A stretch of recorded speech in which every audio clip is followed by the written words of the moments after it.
Have you ever heard someone say that albinos are not smart, they smell bad, or they are cursed? Today, we're going to clear up these silly lies because they hurt real people. Guys, today we'll be busting some of the myths around albinism. One of the myths we'll be talking about is that albinos are unintelligent or cursed. Now, this is absolutely false and incredibly damaging. Remember, albinism is a lack of melanin that affects the skin, the hair, and the eyes, not the brains, please. But in Africa and Nigeria, people with albinism face discrimination because of this myth. Let's talk about Jake Epele, for example. He's a Nigerian who is an albino. He was mocked, bullied, and rejected simply because he was an albino. Today, he founded the Albino Foundation across Nigeria. He collaborates with national leaders to create a safer and inclusive space for people with albinism. Let's also look at Salif Keita, who rose to become a global music legend. He was ostracized from the community, rejected by his father, and kicked out of school. But now he uses his foundation to advocate for people with albinism. Tando Hopper. She is a South African, and she was bullied and mocked as a teen. Today, she's a lawyer and a model.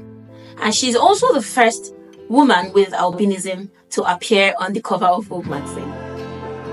So time will fail me to mention all the others, but this shows you that albinos are very smart and intelligent people. I would know, I'm one of them. The second myth we'll be debunking is that albinos smell bad. I remember something that happened when I was a little girl. My sister would always tell me, go and have a bath. Albinos smell. Don't prove people right. And that statement stuck with me while growing up. Meanwhile, I didn't know that body odor is just a lack of proper hygiene. So, albinos do not smell bad. Remember, I said it is just lack of melanin.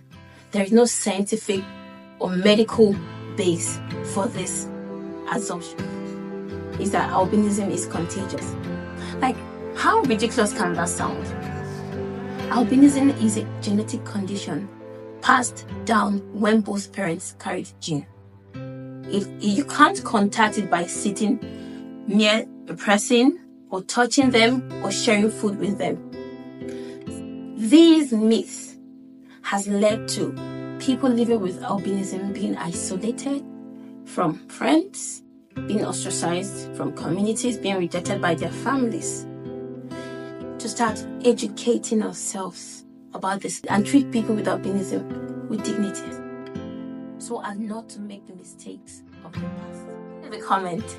Tell us some of the myths you've heard about albinism, and we will talk about them in our next episode.